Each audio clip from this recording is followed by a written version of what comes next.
Hey everybody, Karthik here from UZ Marketing. Today I want to bring you guys fundamentals of scaling a business.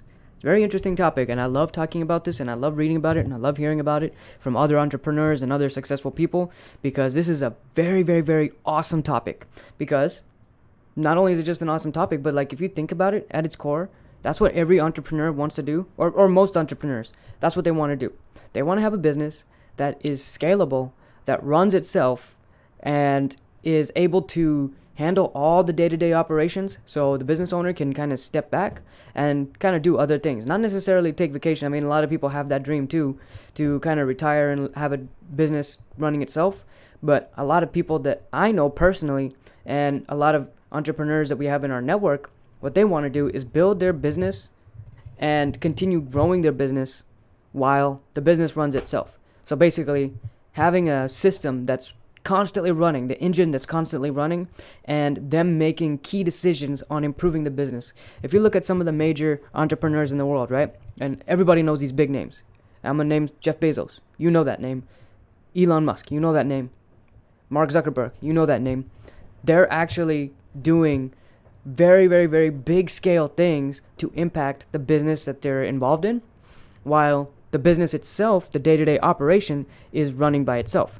So kind of that brings me into the first topic that I want to talk about as a fundamental of scaling a business is you need to have the business running without its owner, right? And there's a Facebook group in the sign industry, in our industry, that I'm a part of. And I saw a post one day where a guy was asking how much he should sell his business for, how much he should sell his sign business for. And it had a lot of comments, and a lot of them I honestly don't remember, but there's one response that a guy put that really hit home to me, because what he said was a business is valued at how well the business runs without the owner present. That's huge, because there's a lot of businesses that I've seen on a daily basis, even the business that we're in to a large degree a few years ago, where the business would not run without its owner. And that's by default, any business that's starting out has to have its owner. Like, I mean, it's just, that's a given. A few years, 5-10 years, doesn't matter. I mean, it's just part of running a business. Now, the goal is to get the day-to-day operations off of the owner's hands so that the owner can focus on working and scaling and stuff like that. Now, I keep throwing this word out, scaling, right? And what does scaling even mean? Well, to me, scaling is where the business owner is duplicated and has many different other people functioning just like the business owner, and the business has 50, 60, 100 owners, or so to speak, or people who behave and treat the business like it's their own business. And that's what I mean by duplication. I was in a network marketing group a long time ago, and actually multiple network marketing companies, and there was a lot of interesting information I learned from them. And basically the fundamentals of the network marketing group is you buy yourself a position in the business. So you're basically like your own entrepreneur. And they have all these classes, right? They have and they're free. They're not even just classes. They're like seminars that you bring people to get them excited about the business, and you make them want to start their own business. And in these little seminars, they would talk about scaling. They would talk about duplicating, and how you continue building your network is to recruit another person and make them recruit other people, and then the other people recruit other people, and the other people recruit other people. So at the end of the day, that's network marketing. Whether it's good or bad is irrelevant. But the fundamentals of what I learned from there was each person in that whole hierarchy has to think just like the person at the top. So the line continues going and going and going. And that's basically what it is in any organization and any hierarchy, even the government's like that. But let's look at it from a business perspective, right? Let's look at McDonald's. McDonald's is a huge one. Now, there's like a board of directors for McDonald's. Everybody knows that. There's a board of directors, there's CEO, COO, all these things, C-level executives. There's even like advisors and all that stuff. But then even at the ground level, there are owners, franchise owners, which own their own business. Now, they are fundamentally within the realm of the McDonald's corporate structure. They have to abide by the standard practice. They have to keep the colors. They have to make sure that they follow certain guidelines. And Effectively, what the founder of McDonald's did was being able to create a system and sell that system to where someone can buy that system and he can plug and play. So he can buy it and get started right away and start making money immediately after opening, because he's buying the brand. He's not just buying the brand, but he's buying the process with which to bring customers, to market, to like all these other things. So that's kind of like, in the grand scheme of things, that's what scaling is. So let's think about it this way, right? How do you get your team to think about it in the same way as you do? It's really, really difficult, honestly. One of the most difficult things about running a business is getting the employees to think like they are the owner. This is very complicated, because what we are dealing with here is we're running into the people who are looking for jobs because they're not willing to take the risk of starting a business, right? So how are we going to get somebody who has an employee mindset to think like a risk taker and that they run a business? It's almost like you're asking A to be like B, which is fundamentally really hard, and it's almost like swimming upstream, because you're getting someone who doesn't think like that to think like that. But the good thing you can do is to build a growth team. Now, what is a growth team? Well, it's the core group of people that you bring into your business that really want something more for themselves and who are willing to put in the effort and the work to receive something in the long term. Actually, that's not that rare to find people like that. One of the biggest reasons that people even quit their job, there's two reasons that I know of that are really big. One is that they don't like management, and that management could be doing something better. But two is that they feel stuck. People don't like to be at a business, or they don't like to be at a job where they feel stuck and that they don't have growth. So why don't we just use that to the business's advantage? We know people want growth for themselves, and if they want growth for themselves, they're most likely willing to work for it. So how do we kind of take all these pieces of information and put them together? We find the people who really want to be there, who really want to hustle and do whatever is needed to build the organization to the next level, but they're obviously going to need something in return, because we can't ask the world of them and then keep them as a secretary or like the frontline employee their whole life. Like, that just doesn't make sense. What you have to do is build a growth program and give them incentives and a compensation plan, and find a way to make them excited to take the business and run with it to the next level. This sounds awesome, right? But it takes a lot of work, because you have to break down individually every single task that you do as a business owner. You have to put it on paper. You have to find a way to systematically pass it on to the next person.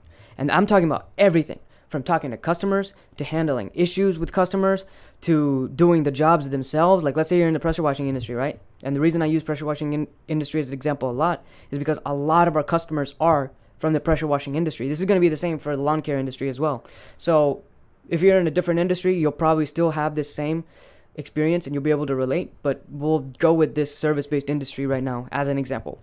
So as an entrepreneur starting out a pressure washing business or a lawn care business, you are everything.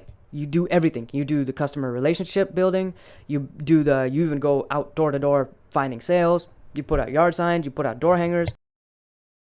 You ask for referrals. You actually do the pressure washing or mowing yourself. You get up on the ladder and try to get the high places. You take in the phone calls. You're probably putting in the paychecks into the accounting software. I mean, not paychecks. You're putting in the invoices into the accounting software. You're handling everything. You're talking to the print company. You're doing literally everything.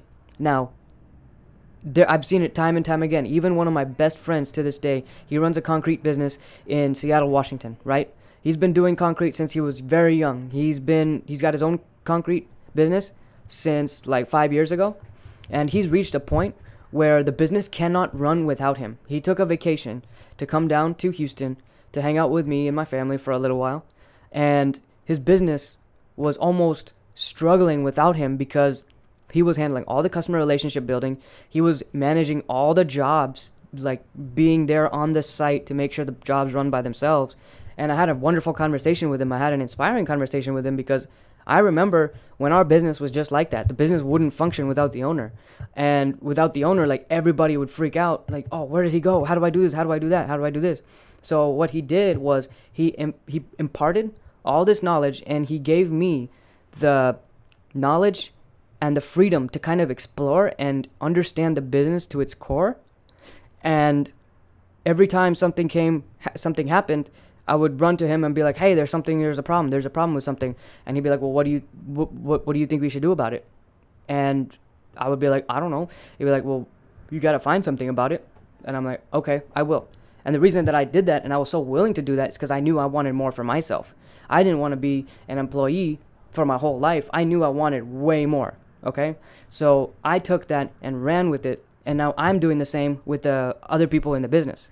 So effectively taking the owner out of the picture, making sure that the business is running is the first, like, that's a big first step. But the how to is kind of what goes into scaling the business.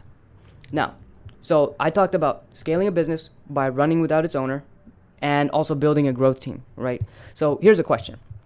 This is something to ask yourself, right? This is something to think about. You don't have to answer it out loud, but it's something to meditate on over the course of your work and as you go through the next few weeks. At what revenue level would you build C-level executives? This is important because it's going to really require you to think through if you're even ready to let someone else run your business. A lot of the times I've seen people's ego gets in the way and they're too scared to let something go. Even at our own business, people who are in charge of certain departments, they don't want to let it go because that's all they know. They're afraid if we give their tasks to somebody else that the person who we're taking it away from is not going to have anything to do and we're going to find a way to fire them. So, but it's works differently for everybody, but you have to think about it. At what revenue level would you be comfortable in building C-level executives? That's the first question, right? Second thing to think about, and this kind of relates to the very first thing that we talked about, what tasks do you do on a day-to-day basis that keeps you stuck in the day-to-day and prevents you from working on expansion? Now, if you're dealing with customers all day, every day, you're not there to build your system. You're not there to build your process because you're working with the customer. Now, that's not to say that you can't build a system and work with customers at the same time, because you most certainly can, and that's what we did. But it's much easier when someone who is dedicated to handling this is handling it. So you can look at it from a bird's eye perspective and kind of see what's going on, the customer business interaction, and you can find ways to improve on that. You can be there while the person on the phone is on the phone with the customer and listen to them, the way that they talk to customers, and when they hang up the phone, give them a whole list of feedback and go through, break down the conversation and kind of go over what went right and what went wrong and find a good way, easy way. Find a nice way to talk to them about it, because you don't want to go and be like, hey, you did that so wrong, man. You're stupid. Like, nobody likes to be treated that way. Nobody likes their boss to treat them that way. But if you genuinely are there to help them understand the good things that they did and the wrong things that they did, they'll be willing to learn. If they are ones who want to grow with the company, and especially if you tell them that or you don't just tell them that they have growth in the company, do something. You have to take action. You have to draft up a proposal, or ask them to draft up a proposal and say, we're willing to negotiate whatever it is that you're willing to do for the company, and just see what you're asking for in return. And if it makes sense, we'll go forward with it. So obviously you can't let them ask for the world and you give it to them right away. And then, because I've seen businesses that have CEOs where the CEO doesn't do absolutely anything and the owner is sitting there doing all the work. And I'm thinking to myself, how is this guy a CEO when the owner is doing all the work? Like, that doesn't make any sense. Like, from a standpoint of business hierarchy, that does not make sense. The owner is the person who invested in the company, and the CEO is supposed to be executing everything that the business is supposed to be doing. That's how it's supposed to go, but it's not the opposite. Anyway, another thing to ask, right? And this ties into what we just talked about. What growth opportunities are you offering to your employees to take ownership in what you have going on to build them into something more? Because people aren't going to do this if they feel like it's a dead-end job, right? People need to have that sense of purpose. They need to have that feeling that they're going to get something out of it, whether it's the short term or long term. People are what's in it for me by nature. Like, that's just the nature of any single person. You got to make sure when you hire your employees, when you hire your team, you have to screen them properly. And how to screen an employee is a big video or audio on its own that we won't cover here. But that's like something you really need to understand to make sure that the person that you have on board is going to be in line with long-term gain. Most people are instant gratification. And by that, you're going to find many people want what they want now and are not willing to work towards it for the future. Those aren't the people that you want running your company. The people you want running your company are people who are willing to sacrifice today.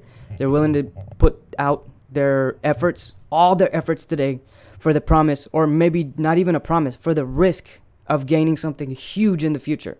There are a lot of people out there. Anybody who invests in the stock market, and I'm not talking about day traders, I'm not talking about swing traders, I'm talking about long-term investors, 5, 10, 15-year investors.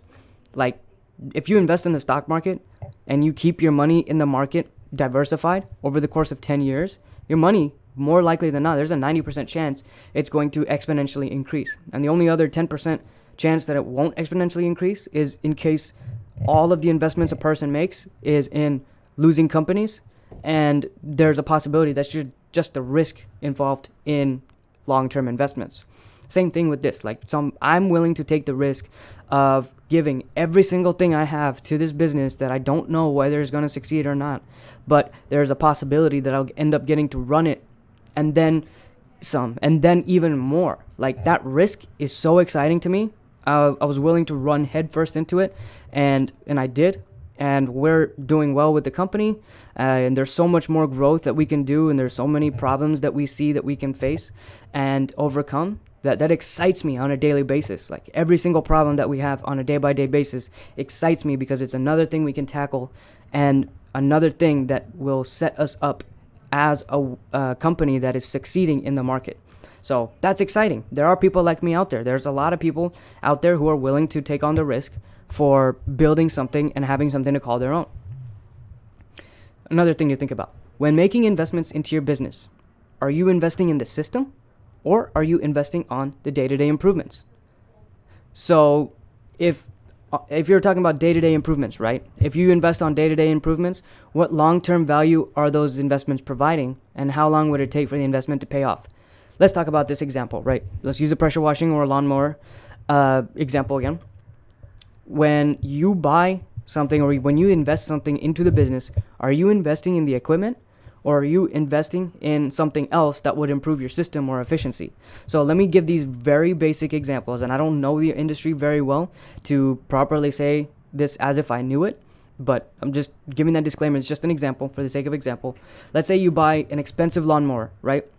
And this lawnmower is a really badass lawnmower. It's an amazing lawnmower. It's a sit-down lawnmower. It runs itself, and it bags up the grass for you. It does everything. It allows you to mow a lawn within 10 minutes, whereas before it would take 30 minutes, right? Let's say the time that it took to cut the grass is cut in 1/3. So you effectively improved efficiency by 33% at the cost of whatever the cost of the investment is. So now let's think of it this way. What if you invested that same amount of money into devoting resources into the route density for your business in the first place? So let's say you're already taking the route Highway 7 and you're doing lawns on Highway 7 all day, every day. What if you spent all that money and found more properties to work on in that same route?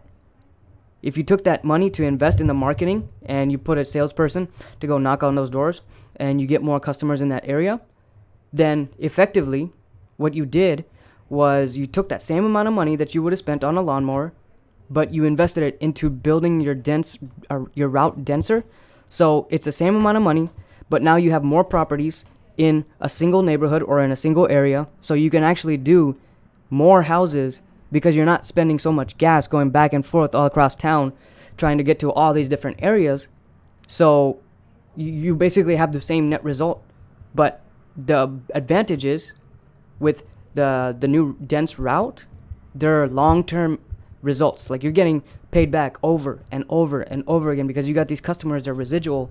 And whereas in the equipment, it's like a trade-off. Like, which one would you rather do? Would you rather to have more cash flow from doing more jobs and being able to do more jobs in a single day because you're close together, or would you rather buy in the equipment and being able to do the jobs faster but still take a long time to get to and from jobs? So it's like you have to weigh out where you're going to invest your money. And I'm not saying don't invest in a new lawnmower, because that's not what I'm saying at all. I'm saying make sure that when you invest your money, invest something for the business, invest it in your system before investing it in the long terms. I'm going to be the first to tell you, we don't get fancy equipment for our machines. We get used equipments, but at the end of the day, it works. It gets the job done. We get what's good for the customers. We produce quality work for the customers, and we are able to continue running our business. But we don't go out there buying $1 million equipments, because we don't charge enough money to be warranting buying those $1 million equipments. Even though, boy, do those $1 million equipment look nice.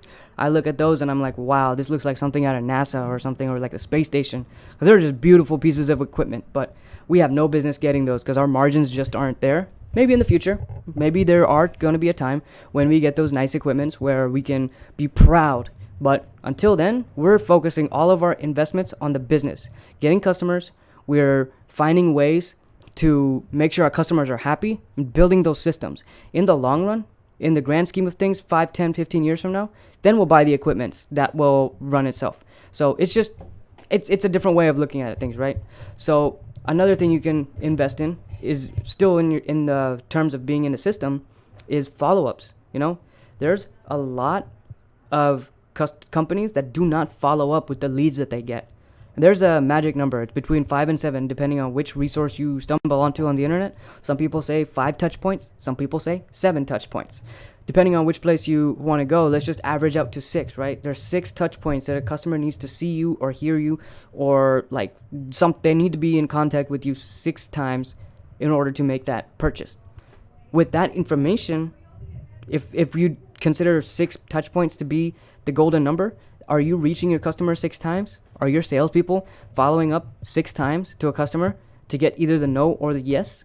That's something to think about. Like, you can really invest heavily into that instead of investing in new ads or all these different things.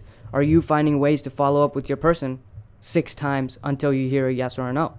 Another thing is you can invest in door-to-door sales. Nobody wants to do it, but it's one of the best ways to get it, especially if you're in the service-based industry. You're mowing or pressure washing one of the neighbors' houses. You go to the other house and be like, hey, I was just doing work on your neighbor's house. Wanted to see if you need your work done. I see I can do your driveway or your front yard. And a lot of times we hear all the time from our customers that that's how they get their new customers. But you have to have the willingness to do that. But it's like almost free to do that. But the advantage is that you have more houses in a single route. Another thing, obviously, this is door hangers, yard signs, business cards. These are amazing forms of marketing, and we're not just saying that because that's what we do, but we hear it all the time from our customers that a single customer from a yard sign more than double pays for the entire cost of the yard sign itself. And that's just one customer from one yard sign. Let's say you have 100 yard signs. Think about how many times the phone is going to ring off the hook because so many people are seeing your advertisement and they're like, I need this service. So if you put them in the right places, you're going to get good responses. And that's just what we hear all the time from pressure washing industry. You do put them out in volumes. There are other YouTube videos out there that show where good places to place them is. So you can definitely check that out. And they also have tips on how to design your yard signs based on what industry you're in. So definitely check that out. But door hangers, if you're in a house, if you're doing work on a house and you're in the area, you finish the job, you go to every house around the house you just finished, drop a door hanger, and you're basically giving them your contact information, essentially letting people know you just did the neighbor's house, so you want to do their house next. Business cards too. Business cards are huge in Houston. I see it all the time. People leave their business card on my door. They're like all kinds of businesses too, like tree cutting, like lawn mowing, pressure washing. All these people are leaving business cards in my house. And you know what else is really powerful? Is to ask for referrals. Because a lot of businesses run on referrals. In fact, I bet a lot of our viewers, if you run your own business and you're in one of these service-based industry, I bet you run on referrals too, because my best friend from Seattle, his is almost entirely running on referrals. He barely even goes out of his way to do any advertising at all. It's his business, his phone is ringing off the hook from referrals. So building your name for yourself and doing your job very well is going to organically bring in more businesses. I mean, it's going to bring in more customers. And then finally, in the topic of building and scaling a business, how do you build salespeople to do all of this for you, right? This is one of the best things that you can focus on, because that's essentially what's going to help you step back from the business and continue building your system. So with that, all that being said, I know I said a whole bunch of mouthfuls. I hope you guys could take some nuggets of information out of this and kind of getting it in your head that if you're a business owner, how are you going to take yourself out of what you're doing on a day-by-day basis so that the people that you put in your place will do all of that for you, so you can sit there and you can maybe create a new branch or a new team, and you can have two teams working simultaneously, so you're doubling the revenue. And then when those two are running side by side automatically, maybe one of those teams can recruit another team, and then the second team can recruit another team, so you have 4 between those two alone, and then you're over here making a third team, and the third team makes its own team, so altogether you have 6 teams conquering 6 different places. One of our biggest customers, Klein Roofing, they are doing this, and it's so phenomenal and inspiring to see, because they started off in Houston. They're a roofing company in Houston, and they, over the course of years, the last few years, we've just been seeing different branches being opened up, one after another. They opened 4 different branches in Texas alone, and then they went over to Florida, and now they have 3 or 4 branches in Florida. So that's just so inspiring to see, and I definitely want to get the owner on one of these podcasts one day. So inspiring, his story is like really, really, really awesome. But that's the kind of thing, that's what you want to do as a business owner, is you want to scale your business and build more of what you have and not adding on, because if you're adding on, you're not scaling. Adding on is just adding more personnel, and you're doing the same amount of work by ratio wise. But scaling is, if you add one person, you have to double the amount of work. You can't add one person and get one person's worth of work, because that's not scaling. Scaling is where you exponentially multiply. So with that, all that being said, thank you guys for listening. If you made it all the way over here, thank you for tuning in. This is the UZ Marketing Biz Hackers episode and the podcast series. Hope you guys are enjoying it so far. Be sure to check out our printing, uzmarketing.com. We do door hangers, yard signs, all this other stuff for you to take care of your business, and see you on the next one. Take care.